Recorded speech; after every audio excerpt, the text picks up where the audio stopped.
ನಮಸ್ಕಾರ. ಎನ್ಆರ್ ಪರ ಸುದ್ದಿ ಸಮಾಚಾರಕ್ಕೆ ಸ್ವಾಗತ. ಇಂದು ಶುಕ್ರವಾರ. ನಾನು ಚಂದ್ರಮೋಹನ್ ಮಕ್ಕೀಮನೆ. ಸುದ್ದಿಗಳ ವಿವರ.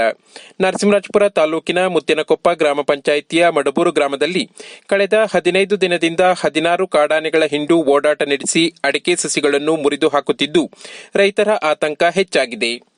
ಮಂಗಳವಾರ ರಾತ್ರಿ ಮಡಬೂರು ವನಮಾಲಮ್ಮ ಎಂಬ ರೈತರ ಅಡಿಕೆ ತೋಟಕ್ಕೆ ನುಗ್ಗಿದ 16 ಕಾಡಾನೆಗಳ ಹಿಂಡು 4 ರಿಂದ 5 ವರ್ಷದ 400ಕ್ಕೂ ಹೆಚ್ಚು ಅಡಿಕೆ ಸಸಿಗಳನ್ನು ಧ್ವಂಸ ಮಾಡಿದೆ. ಸಮೀಪದ ರವಿ ಎಂಬುವವರ ತೋಟದ ಒಳಗೆ ನುಗ್ಗಿ ಮುಂದೆ ಹೋಗಿದೆ. ಅಲ್ಲದೆ ಮಡಬೂರು ಗ್ರಾಮದ ನೇರ್ಲೆ ಸತೀಶ್ ಗೌಡ, ಮಂಜುನಾಥ ಗೌಡ, ನರೇಂದ್ರ ಗೌಡ, ಸಂಘರ್ಷ ಅವರ ಅಡಿಕೆ ತೋಟಗಳಿಗೂ ನುಗ್ಗಿದ ಕಾಡಾನೆಗಳ ಹಿಂಡು ನೂರಾರು ಅಡಿಕೆ ಮರಗಳನ್ನು ನಾಶ ಮಾಡಿದೆ. ಮಡಬೂರು ಗ್ರಾಮದ ಎಕ್ಕಡಬೈಲು ಸೇರಿದಂತೆ ಮಡಬೂರು ಗ್ರಾಮದಲ್ಲೇ ಕಾಡಾನೆಗಳ ಹಿಂಡು ಸುತ್ತಾಡುತ್ತಿದೆ. 16 ಕಾಡಾನೆಗಳ ಹಿಂಡಿನಲ್ಲಿ 4 ಮರಿಯಾನೆ ಇದ್ದು, ಎಲ್ಲ ಕಾಡಾನೆಗಳು ಒಟ್ಟಿಗೆ ರಾತ್ರಿ ಸಮಯದಲ್ಲಿ ತೋಟದಿಂದ ತೋಟಕ್ಕೆ ಸುತ್ತಾಡುತ್ತಾ ಅಡಿಕೆ ತೋಟ ಧ್ವಂಸ ಮಾಡುತ್ತಿದೆ. ಹಗಲು ಹೊತ್ತಿನಲ್ಲಿ ಕಾಡಿಗೆ ಸೇರುತ್ತಿದೆ. ಅರಣ್ಯ ಇಲಾಖೆಯವರು ಮಡಬೂರು ಗ್ರಾಮದಲ್ಲಿ ಸುತ್ತಾಡುತ್ತಿರುವ ಕಾಡಾನೆಗಳನ್ನು ಓಡಿಸಬೇಕು ಎಂದು ಮಡಬೂರು ಗ್ರಾಮಸ್ಥರ ಆಗ್ರಹವಾಗಿದೆ.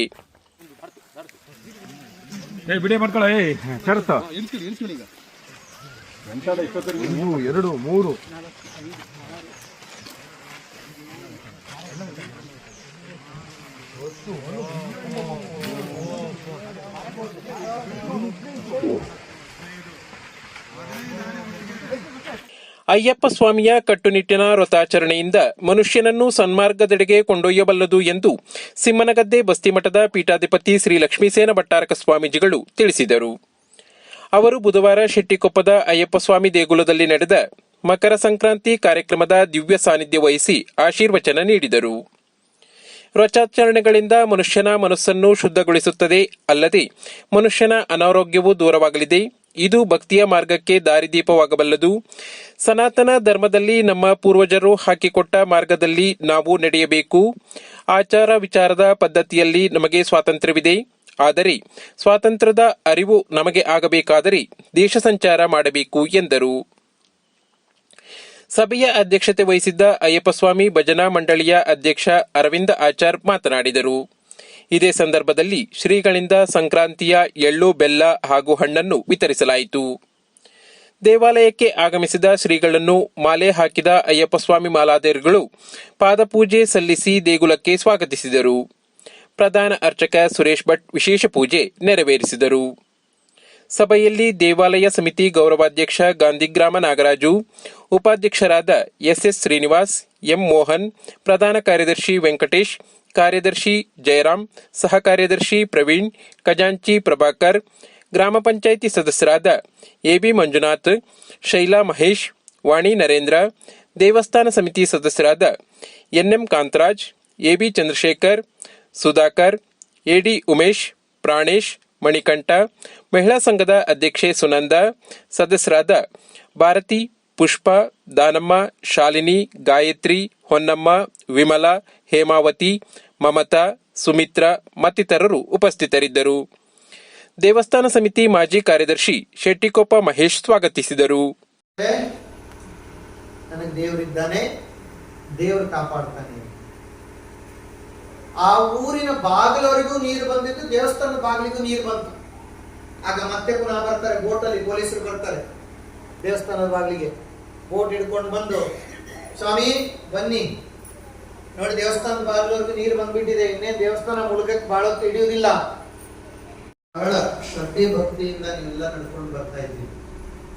ಈಗ ಆ ಗುರುಗಳು ಮತ್ತು ಆ ಗುರುಪೀಠದಿಂದ ಗುರುಗಳು ಒಂದು ಜಾಗಕ್ಕೆ ಪದೇ ಪದೇಯಾಗಿ ನಿಮ್ಮ ಸಾನ್ನಿಧ್ಯ ಇಲ್ಲಿ ಬರ್ತಾ ಇದೆ ಅಂತಂದ್ರೆ ಖಂಡಿತವಾಗಿಯೂ ಅದು ಆ ಕ್ಷೇತ್ರದ ಮೇಲಿನ ಮತ್ತು ಆ ದೇವರ ಮೇಲಿನ ಶ್ರದ್ಧೆ ಭಕ್ತಿ ನಿಮ್ಮವರೆಗೂ ಕಳಿಸ್ಕೊಡ್ತಾ ಇದೆ. ಒಂದು ಮಾತು ಯಾವಾಗಲೂ ನಾವು ನಂಬುವುದು, ಮುಚ್ಚುವ ಸ್ಥಿತಿಯಲ್ಲಿರುವ ಸರ್ಕಾರಿ ಶಾಲೆಗಳನ್ನು ಉಳಿಸುವ ಜವಾಬ್ದಾರಿ ಪೋಷಕರು ಮತ್ತು ಗ್ರಾಮಸ್ಥರು ಹಾಗೂ ಶಾಲಾಭಿವೃದ್ಧಿ ಸಮಿತಿಯವರದ್ದಾಗಿದೆ ಎಂದು ಕ್ಷೇತ್ರ ಶಿಕ್ಷಣಾಧಿಕಾರಿ ಶಬಾನಾ ಅಂಜುಮ್ ಹೇಳಿದರು. ಅವರು ಬುಧವಾರ ತಾಲೂಕಿನ ಕಾನೂರು ಗ್ರಾಮ ಪಂಚಾಯಿತಿ ವ್ಯಾಪ್ತಿಯ ಸಂಸೆ ಗುಡ್ಡೇಹಳ್ಳ ಸರ್ಕಾರಿ ಕಿರಿಯ ಪ್ರಾಥಮಿಕ ಶಾಲೆಯಲ್ಲಿ ನಡೆದ ಸುಂಕದಕುಣಿ ಕ್ಲಸ್ಟರ್ ಮಟ್ಟದ ಎಫ್ಎಲ್ಎನ್ ಕಲಿಕಾ ಹಬ್ಬ ಕಾರ್ಯಕ್ರಮ ಉದ್ಘಾಟಿಸಿ ಮಾತನಾಡಿದರು. ಕಲಿಕಾ ಹಬ್ಬದ ಜೊತೆಗೆ ಶಾಲೆಯ ಮುಖ್ಯ ಶಿಕ್ಷಕರಾದ ಆರ್ ನಾಗರಾಜ್ ಅವರು ಆಸಕ್ತಿಯಿಂದ ಮಕ್ಕಳಿಗೆ ಅನುಕೂಲವಾಗುವಂತಹ ಕಲಿಕೋಪಕರಣಗಳ ಪ್ರದರ್ಶನ ಏರ್ಪಡಿಸಿದ್ದಾರೆ. ಅಲ್ಲದೆ ರೈತರು ಉಪಯೋಗಿಸುವ ಸಲಕರಣೆಗಳ ವಸ್ತು ಪ್ರದರ್ಶನ ಆಯೋಜಿಸಿರುವುದು ಮನಮೋಹಕವಾಗಿದೆ ಎಂದರು. ಸಭೆಯ ಅಧ್ಯಕ್ಷತೆಯನ್ನು ಶಾಲಾ ಎಸ್ಡಿಎಂಸಿ ಅಧ್ಯಕ್ಷ ಸಂದೀಪ್ ಕುಮಾರ್ ವಹಿಸಿದ್ದರು. ಕ್ಷೇತ್ರ ಸಂಪನ್ಮೂಲ ಕೇಂದ್ರದ ಸಮನ್ವಯ ಅಧಿಕಾರಿ ಸೇವಾ ನಾಯ್ಕ ಪ್ರಾಸ್ತಾವಿಕವಾಗಿ ಮಾತನಾಡಿದರು. ಕಾನೂರು ಗ್ರಾಮ ಪಂಚಾಯಿತಿ ಉಪಾಧ್ಯಕ್ಷೆ ಮೋಹಿನಿ, ಸದಸ್ಯೆ ನಾಗರತ್ನ, ರಾಜ್ಯ ಬಡ್ತಿ ಮುಖ್ಯ ಶಿಕ್ಷಕರ ಸಂಘದ ಅಧ್ಯಕ್ಷ ಎಇ ಅಶೋಕ್ ಮಾತನಾಡಿದರು. ಇದೇ ಸಂದರ್ಭದಲ್ಲಿ ರಾಷ್ಟ್ರಮಟ್ಟದಲ್ಲಿ ರಾಜ್ಯವನ್ನು ಪ್ರತಿನಿಧಿಸಿದ್ದ ಥ್ರೋಬಾಲ್ ಕ್ರೀಡಾಪಟು ಕುಸುಮಾ ಅವರನ್ನು ಸನ್ಮಾನಿಸಲಾಯಿತು. ಶಾಲೆಯಲ್ಲಿ ಕಲಿಕಾ ಹಬ್ಬದ ಪ್ರಯುಕ್ತ ವಸ್ತು ಪ್ರದರ್ಶನ, ಕಲಿಕಾ ಬೋಧನಾ ಉಪಕರಣಗಳ ಪ್ರದರ್ಶನ ಏರ್ಪಡಿಸಲಾಗಿತ್ತು. ಸಭೆಯಲ್ಲಿ ಶಿಕ್ಷಣ ಸಂಯೋಜಕ ಕೆ ರಂಗಪ್ಪ, ಬಿಇಐಆರ್ಟಿ ತಿಮ್ಮೇಶ್, ಸಿಆರ್ಪಿಗಳಾದ ದೇವರಾಜ್, ಗಿರೀಶ್, ಶಿವಣ್ಣ, ರಾಮನಾಯ್ಕ, ಶಾಲೆಯ ಮುಖ್ಯ ಶಿಕ್ಷಕ ನಾಗರಾಜ್ ಅಪ್ಪಾಜಿ, ಗುಳ್ಳದಮನೆ ಸರ್ಕಾರಿ ಶಾಲೆಯ ಶಿಕ್ಷಕಿ ಬಿಎಸ್ ಶಿಲ್ಪಕುಮಾರಿ, ಗ್ರಾಮದ ಮುಖಂಡರಾದ ಶರತ್ ಕಲ್ಲೆ, ಡಾಕೇಂದ್ರ, ತಮ್ಮಯ್ಯ, ರಾಜು ಪೌಲೋಸ್, ಮಂಜುನಾಥ್, ಶ್ರೀನಾಥ್, ಆದರ್ಶ, ಜಾನ್, ಕೆಆರ್ ಚಂದ್ರಶೇಖರ್, ಎಸ್ ರಾಜು, ತೀರ್ಥರಾಜು, ಶ್ರೀನಿವಾಸ್, ಶಿವಮೂರ್ತಿ, ರಾಜಾನಾಯ್ಕ ಮತ್ತಿತರರು ಉಪಸ್ಥಿತರಿದ್ದರು. ಕಲಿಕಾ ಹಬ್ಬದಲ್ಲಿ 1ರಿಂದ 5ನೇ ತರಗತಿಯ ಮಕ್ಕಳಿಗೆ 7 ವಿವಿಧ ಸ್ಪರ್ಧೆ ಏರ್ಪಡಿಸಲಾಗಿತ್ತು. ಪ್ರತಿನಿತ್ಯ ತಾಲೂಕಿನ ಸುದ್ದಿ ಸಮಾಚಾರಗಳಿಗೆ ನೋಡ್ತಾ ಇರಿ ಎನ್ಆರ್ ಪುರ ಸುದ್ದಿ ಸಮಾಚಾರ. ವಂದನೆಗಳು.